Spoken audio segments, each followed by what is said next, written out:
Champions Cup quarterfinal, Bath against Northampton, and it is a thriller. It's 43-41. If you're a Northampton fan, you're probably pretty annoyed at the ref because of that yellow card at the end of the game to Pollock.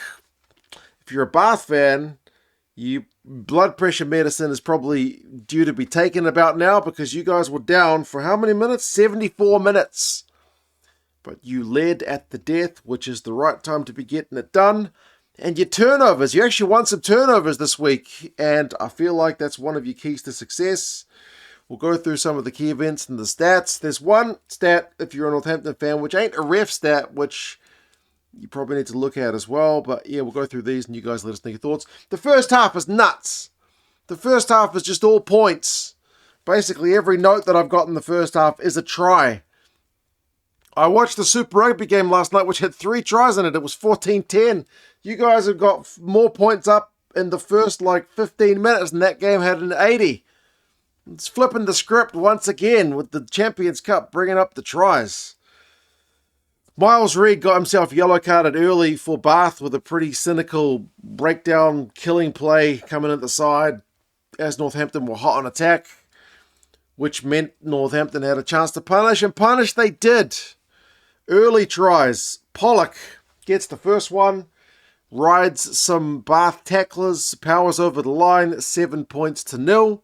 And then they make it 2 in the yellow card as they win a penalty at the scrum. Show some great hands. McParland literally just kind of tapped it on one-handed, the young halfback for Northampton. It's cracking stuff. You've got Hutchinson, Freeman, Dingwall finishing it off. The hands for Northampton are exquisite. It is 14 points to 0. That's the kind of play that, when there's high-scoring matches and people moan about defenses, sometimes you just got to look at the attacking play and go, that one was nice. Like Slight Home scores one a bit later where I think if you're a Bath fan, you'd be like, man, our tackling was pretty atrocious there.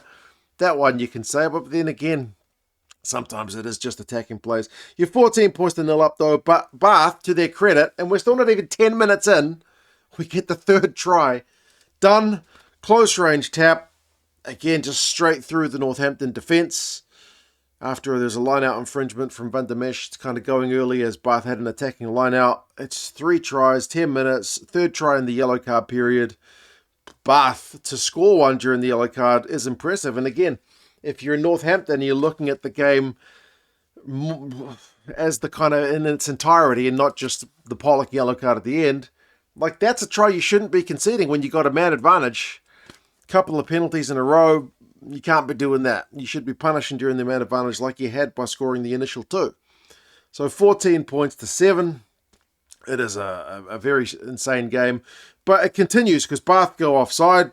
Northampton get themselves into Bath 22. The hands, again, it's like the forwards as well. It's not just the backs. Fischetti. It's Fischetti who pops the ball to Dingwall, who gets it to Smith, and then Lockett out wide, the big man. So 21 points to 7. I don't know. It's tries galore. I don't have any notes between these tries because it's just tries. Try after try after try. Then it's Northampton's turn to turn some kind of defence into attack. A kick gets charged down. And Bath had a decent period of phase play in the build-up to this, but because it's a charge down kick, all the Northampton guys are onside, and they punish, again, Hutchinson, Smith, McParland, and then Kemeny. So you're 28-7 points up, Northampton. Which, again, that's not a lead you should be blowing. I know it's really early on in the game. That one's a bit of an unstructured kind of, I don't want to really say against the run of play, but it was defense into attack, like I said. 28-7. That's a big old lead to be having in a quarterfinal. A bit of a fortuitous one, but man, it's try time. You're looking comfortable. But that's the majority of the Northampton points done. They do have 1 try left coming through Slight Home, but yeah, 28-7 is the high point in the lead for Northampton, really. Bit of luck for Bath. They get one of their own, which is a little bit, again, fortuitous. It's reaction times because they've got a line-out, which Northampton looks to disrupt. They did all right disrupting the Bath line-out, but loose ball down Northampton's end. Finn Russell, he's got some footballing skills, that man. It's just kind of a bobbling ball. He has a couple of touches on it with his feet and is able to go over in a bizarre try, but Finn Russell doing Finn Russell stuff. 14 points on the board for Bath. The lead is restored for Northampton when they get their fifth. It's the Maul. Slightholme powers through Redpath and a couple of other Bath defenders, which if you are looking for some soft defending, that's the one you'll be highlighting, I think, in particular. 35 points to 14. We're only half an hour in, but that's the end of Northampton's try scoring. But that is 5 tries, which is pretty nuts for 30 minutes of rugby. But yeah, 35 points to 14. Back to that high point in terms of the lead. Bath do reply. Redpath, Russell with the double pump. And then Arundel goes through a nice gap. Gasses down. It's from a nice line-out play. So 35 points to 21. It is a intense first half. Alfie Barbary probably gets a little bit lucky. He gets man of the match, interestingly. But he gets a bit lucky because he kind of picked up Henry Pollock at one point, and this is if you're a Northampton fan, you'll also be a bit mad at the ref for this one. And just kind of dropped him beyond the horizontal, which is not one you usually get away with without a card unless you kind of gently lower them to the ground. He dropped him like a sack of spuds.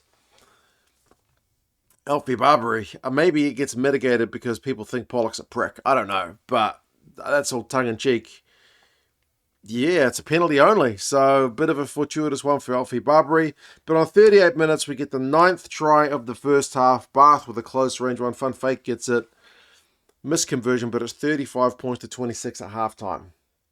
It is a high scoring first half of rugby. The possession is pretty even, 51-49. The territory, interestingly, is with Bath 36%, Northampton 64% Bath. But turnovers one is 4-1 to Bath, which is a trend which would continue. Line breaks is 8-3 to Northampton, but they only managed 2 in the second half. So most of those line breaks came in the first for Northampton. Tackle percentages, 75% Bath, 80% Northampton. Both of those are atrocious. As I keep bringing up Super Rugby, I shouldn't do it, but even Super Rugby teams tackle much higher percentage-wise than that. That's bad. Bad number. That's partly why you've had so many tries in the first, but sometimes you've just got to enjoy the attacking rugby. Sometimes defenders get beaten by some sweet attacking skills. Second half, and Fake concedes a penalty at the breakdown. Northampton extend their lead to 12 points with the boot of Finn Smith, so it's 38 points to 26.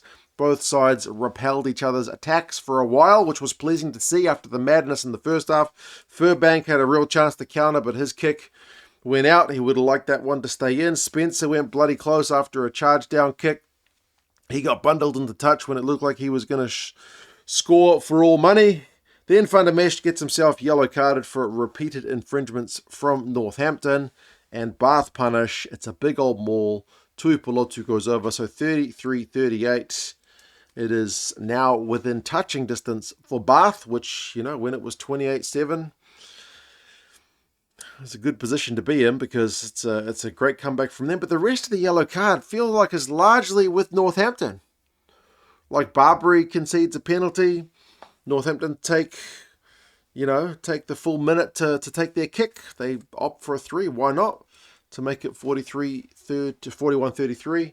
So, yeah, it's a 2-score game once again. But that's the end of the scoring for Northampton. And we've still got a good 20-odd minutes to go. Which, again, when you look back at the game, is going to be a bit of a frustrating one given how many points they scored early on in this game. Into the yellow card, Bath get themselves a penalty to bring it back to a 1-score game, 41-36, and you feel like next score is going to win it. And it is going to win it because Bath get it, but only after Henry Pollock cops a yellow card at the breakdown.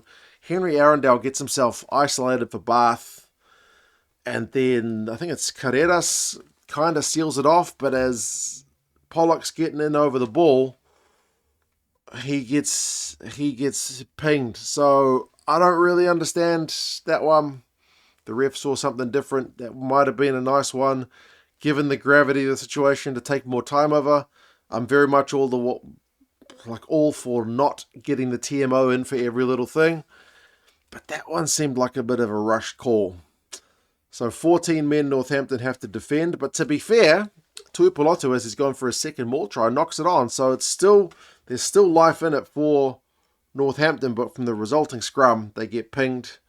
And from the tap, Ted Hill's able to go over after a few phases.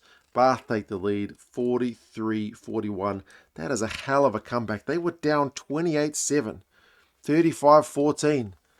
Not dead and buried, but geez, they were down by a long, long way. Northampton led for 74 minutes. Bath for 5. Bath were able to compose themselves, run the clock down for the last minute or so, and that was the game. So crazy, crazy game. There are some key stats for each side. I feel like for Bath, your one is you won 7 turnovers to 2. And for Northampton, it's the flip because turnovers conceded is 18-9 against Northampton. So 7 of those 18, that's Bath pinching your ball. But the rest of them, that's on Northampton. A bit too much drop ball. You can't be conceding that many turnovers compared to your opposition and winning the game, even if it's as close as it is. Line breaks is 10-8 against Bath, so Northampton with 2 more. Defenders beaten 33-27 in Bath's favour, so there's some pretty even stats. Penalty count is the other one, which you won't like if you're Northampton, 14 points to 9. So you can have a bit of a moan about Andrew Brace for that one. But Andrew Brace wasn't doing the turnovers conceded. Bath had the possession, Bath had the territory. Redpath 11 carries. Freeman and Slightholme for Northampton, a couple of line breaks each. Wright had 18 tackles for Northampton. But yeah, crazy, crazy game, especially the first half. Northampton are out, and Bath will play either Toulouse or Bordeaux. So we will see. You guys let us know your thoughts on the match. It was a pretty crazy one. Is it the ref? Is it a multitude of factors? I tend to look at the latter because the ref only has limited impact. The players also have mistakes they make, tackles they miss, balls they drop, balls they kick out on the full, that kind of thing. But anyway, you guys let me know your thoughts. Take care, and I'll talk to you guys again soon. See you later.